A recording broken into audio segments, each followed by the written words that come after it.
name's Shaveen Millward. I'm 20. I've been with Heartlift because I started with Heartlift from the beginning.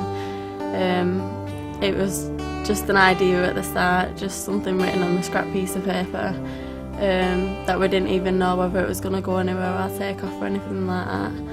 I remember Andrew coming into my sunbed shop where I worked at the time telling me about it, and I was like, great idea, and was all worried and didn't know where it was going to go and stuff like that. And we all put our hearts into it and stuff to make it work, and we did, and we all made it work by helping together.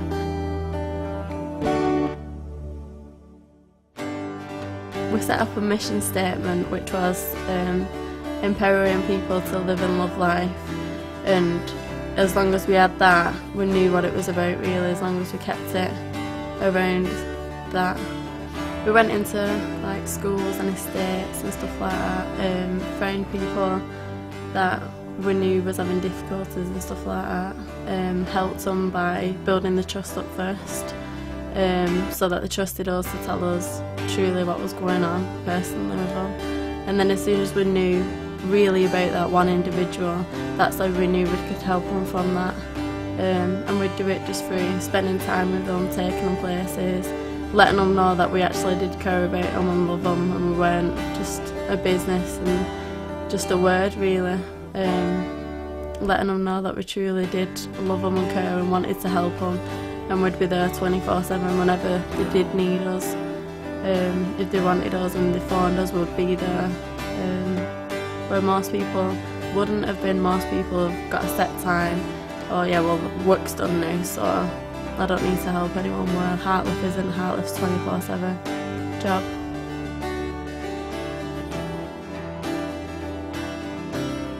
I don't think there is a business like Heartlift at all, not that I've come across anyway. I hope that there can be other businesses like Heartlift, but I don't think there is anybody that it's like the world. Heartlift is like the world. It's built around their lifestyle and stuff like that. It's not just a job, a 9 till 5. I'm working here, I'll help them then, but then after that, it's my life, I'll do what I want.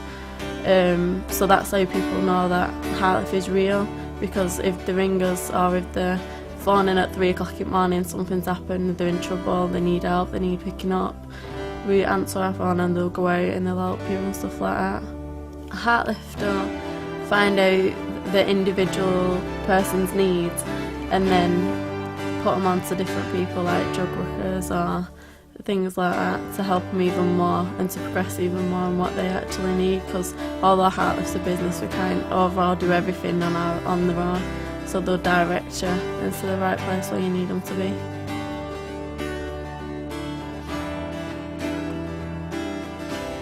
Heartlift's not just a team, it's a family, and I think that's from the David Sweeney, which is I think one of the best statements ever been put across in Heartlift, because it's the most truest. We are a family, we all do love each other and we all do care for each other. You're just dead loved and dead looked after by everybody.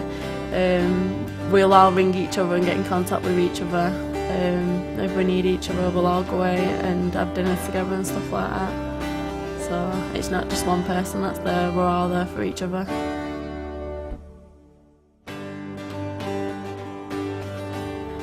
Before Heartlift, my life was quite hard. I didn't know how to deal with my feelings or emotions, I'd always keep them in.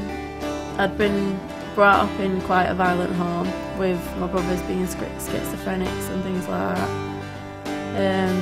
In school, I weren't allowed in any of my lessons. I'd get thrown out and not be allowed to do them, so therefore it messed up my future of education and stuff like that. Until Heartlift came and then learnt me to deal with my emotions and to open up and to let people know what was happening. And for me it was normal, it felt normal for that to be happening, for things to be happening at home, which I had lack of sleep over, which affected my health. But to me I thought it was normal until Heartlift learnt me that it wasn't normal to be around that sort of thing, that this shouldn't have been happening, and learnt me about normal things and about what should be happening.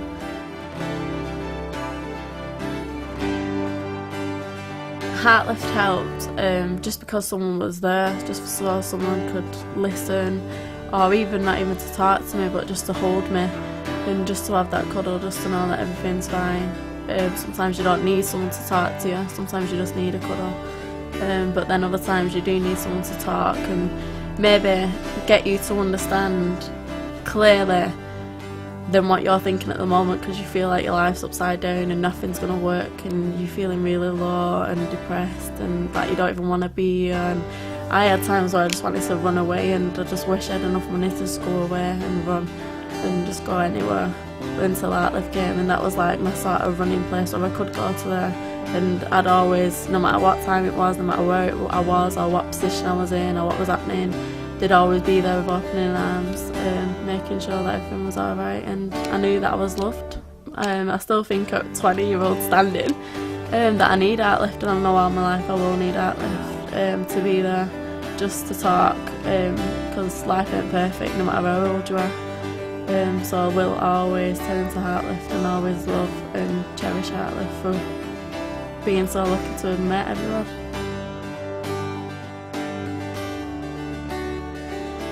I would love to see Heartlift bloom into something even more bigger than it already is, and to have all the different connections. We're getting connections now, but to have even more.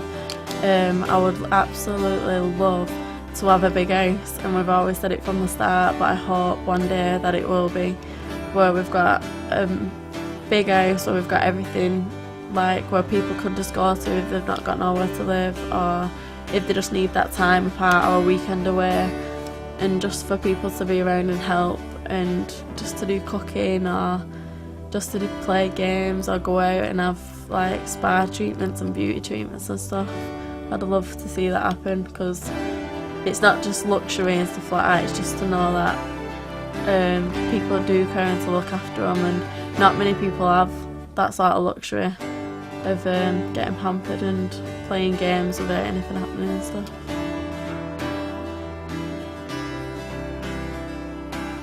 I see Andrea as my mum, and I always have been, as my mum's quite closed and not someone who you can talk to or even cuddle, where Andrea's always been there, and I've always had one mum figure to Andrea, which is the biggest thing in the world to me.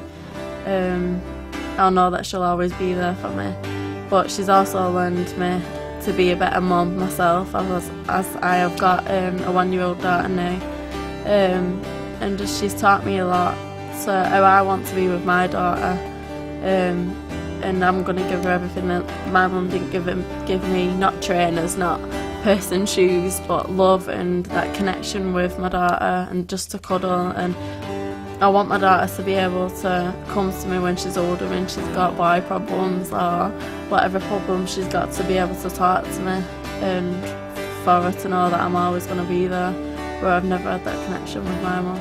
Time is the key with my daughter, and I'll always have time for her, definitely, and she's always going to be number one no matter what, and I'll always be there for her, just because my mum never really had time for me. I don't think I'm 20 now and I've never actually cuddled my mum. I remember I've cuddled my mum once, and it was just an awkward moment where she left and sort of brushed me off and brushed me away, and it felt horrible, where I don't want that with Kenna. I want just to be able to cuddle me and feel love, and I'll give her all the time of the world. Whenever she needs me, I'll be there for her.